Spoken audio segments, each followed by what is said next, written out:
Hello and welcome to FPL Mate, your best mate for Fantasy Premier League content for the 2022-23 season. My name is Dan and it is Game Week 15, which means it is time for the buy, sell, keep, avoid video of the week. If you do enjoy this one, please do leave a like, please do subscribe if you're new around here. But with the quicker and quicker intros, I think we just get on with it.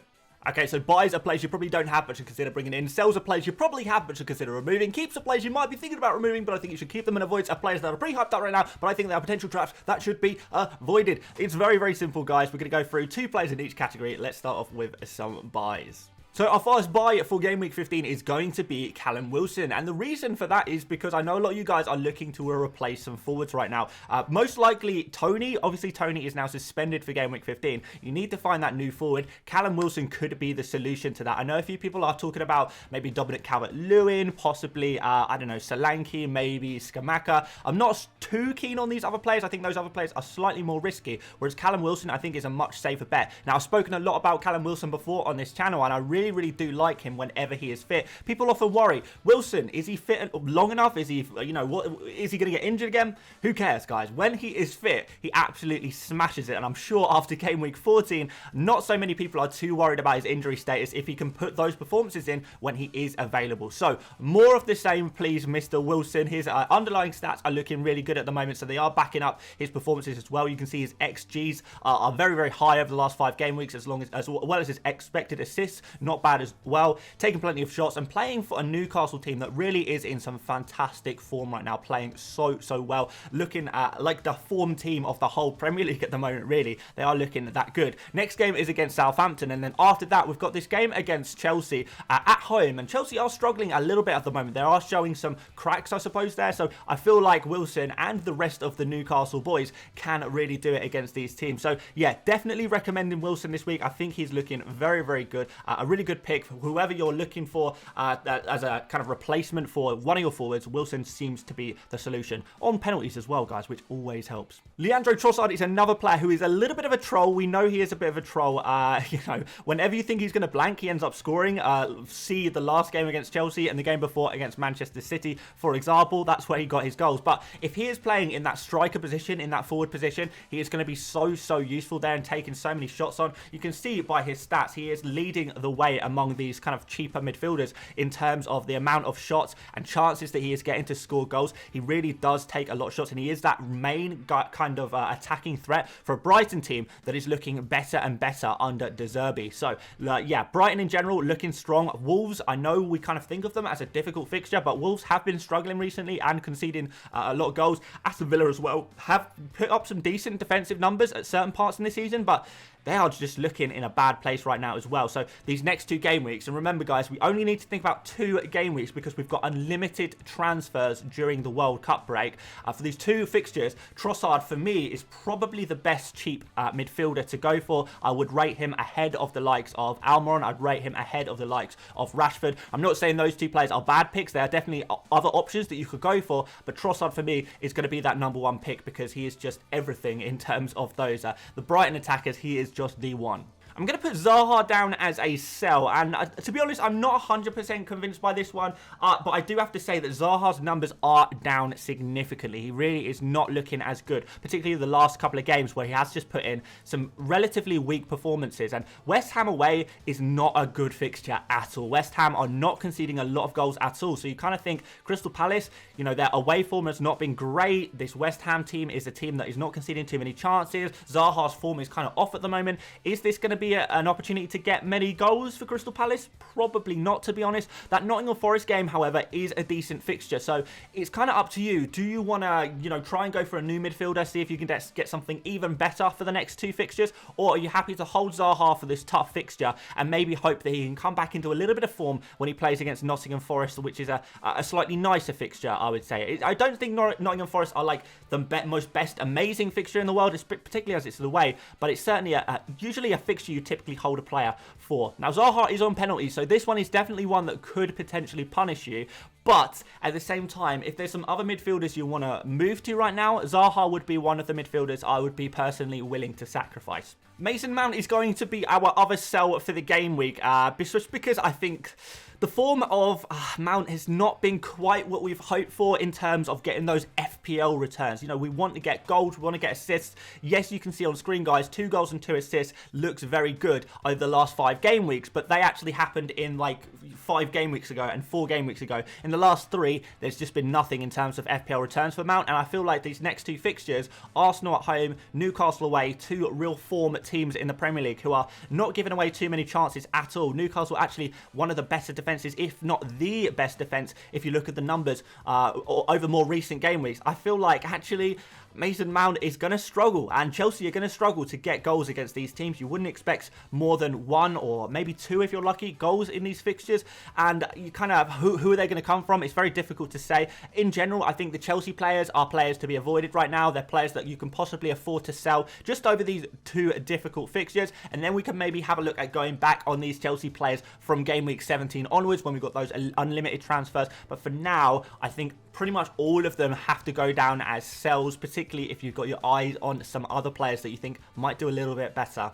On to some keeps. First of all, Phil Foden. This is the easiest keep I have ever put in an FPL video. It is such an obvious keep for me, and particularly considering that Foden is, at time of recording, the 2nd most transferred out player in the entirety of FPL, and he's only 2nd this game week to Tony, who is suspended. So of the players who are available for game week 15, Foden is the #1 most sold player right now, which is just absolutely crazy. It's absolutely ludicrous, but I do understand why people are doing it, because people are worried about game time. Is Foden now a bench player? Is he now not part of the first team? Is he not trusted anymore? And I don't think that's the case. I have to say, and I know a lot of people are going to say, well, what about last week, Dan? You said he was going to start last week. You said he was going to start the game week before. Yeah, I did. Fair enough. I'll hold my hands up and say, look, I can't predict the future all the time, and Pep Guardiola is the ultimate troll. But Man City against Fulham, the best attack in the league against the worst defence in the league, playing at home. We look through seasons, and occasionally we get these huge score lines, the 8-0s, the 7-0s, the 6-0s, these huge score lines. And when you kind of think, when's that going to happen? This is a fixture where I feel like Man City could absolutely decimate Fulham, and if they do, it's going to be players like Foden. If he's on the pitch, he is going to be playing a huge part of that. Now, I don't know if Foden is going to play in the midweek Champions League game at time of recording, but I would have to say that Foden can be afforded to be rested in the midweek because Man City are already qualified. You know, I imagine the Man City team for the midweek Champions League game is going to be a heavily rotated team, and therefore they'll be able to play a much stronger team against Fulham and really go out there and build on their goal difference, I suppose. And if Foden is playing in this game, he is going to haul. He really is going to haul if he starts this game. Now, do we know for sure if he's going to start?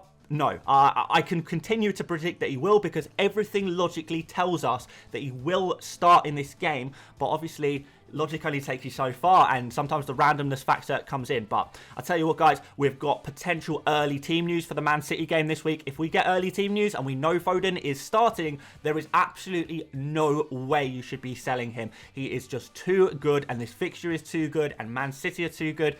You just absolutely have to keep him. My next keep is actually going to be Salah, and the reason I'm putting him in here is because I see through my YouTube comments all the time people are bashing on Salah, saying Salah, he's not good enough, he's out of form, you know, he's a waste of a player in your FPL team, and I just completely disagree. Now, I'm not saying that you absolutely must keep Salah under all circumstances. I think, for example, if you were to move Salah to De Bruyne, if you've got that option, then I guess that is an option. I would still prefer that maybe tripling up with, you know, obviously you're probably going to have a Man City defender already. You're probably going to have Haaland already in your team, and maybe Foden is your third. I do prefer Foden as your third. So if you're getting Foden rather than De Bruyne, there is going to be that opportunity to keep Salah, and in that case, you should absolutely keep him, in my opinion, because his form hasn't been bad. Like, people who are saying that Salah has been in bad form over the last few weeks are just wrong. He is averaging, I think, over the last 6 games that he's played over all competitions, he scored 6 goals and got 1 assist. That's pretty decent. His underlying numbers, you can see, are very, very good, and I think he's been unlucky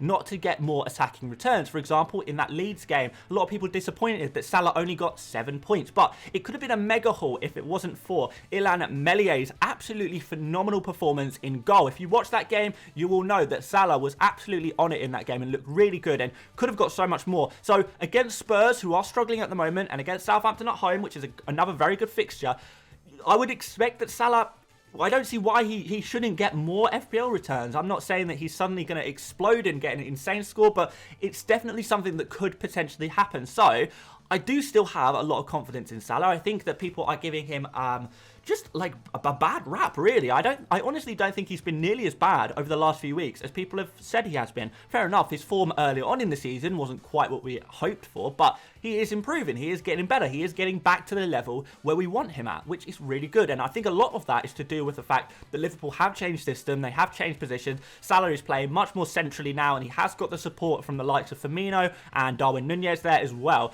in these central positions to link up with. So overall, Salah, I think if you can keep him, I really would keep him. I think we should be a little bit more positive. Those of you guys who own Salah, I think you guys can afford to be a little bit more positive. All right, let's do the easy avoid first before the more controversial one. And I tell you what, guys, every time I see, a random centre-back or someone get a goal in a game week, I rub my hands together and think this is perfect. This is going to be perfect for buy, sell, keep, avoid, because I know for a fact that every time a centre-back, like a random 4.5 million centre-back, scores a goal, everyone is going to try and transfer them in because they only look at points. They think it's going to happen every game week, and often it doesn't work out. And it could have been anyone. This week it was Ben Mee.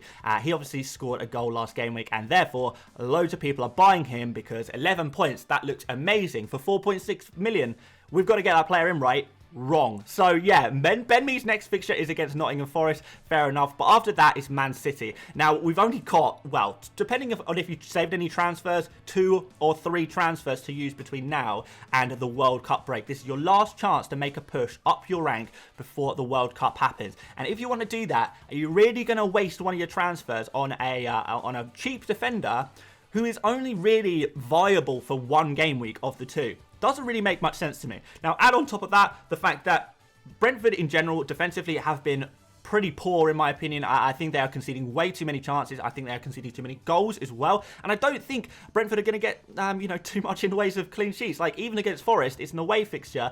I think they'll concede, and against Man City, I think they'll definitely concede. Then after that, we're perhaps looking at attacking returns. Can we expect too many attacking returns from the likes of Ben Mee? Probably not. He takes less than 1 shot per game. Yes, he's going to get a couple of goals across the whole season, as centre-backs often do, but it's very hard to predict when they're going to happen, and they're definitely not consistent or regular. So Ben Mee's job is not to score goals. Don't expect that to happen anymore, or at least for a couple of weeks at least. It will happen maybe once more this whole season. Are you really going to bet on it happening in the next 2, particularly when one of those fixtures is against Man City? So a very easy avoid in my opinion.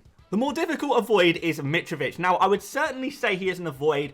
I would perhaps go as far as to say he is a sell, but I'm not sure I'm quite willing to put him in the sell category, because I do think that if you do have Mitrovic, you can afford to keep him if you want to. But obviously, when we look at these next 2 fixtures, City and then United, the 2 Manchester clubs, these are tough ones. These are tough ones. Man City obviously are very good defence, and Manchester United have been really improving and doing very well defensively themselves as well. And as a rule in FPL, we all know this already, guys. I've spoken about this before. You guys will already know it. You won't even need me to say it. But in general, you don't transfer in a player before they play against Man City. So if you're thinking about getting a new forward, perhaps you're looking at Tony and thinking, I need to remove Tony. Who am I going to bring in? I don't think the solution should be Mitrovic. Not in this fixture. I just don't know necessarily that he's going to get much out of this game. Now, Mitrovic has been in very good form, fair enough. But I feel like Fulham have had some fairly decent fixtures. I feel like actually Mitrovic could have got a little bit more over the last couple of game weeks. But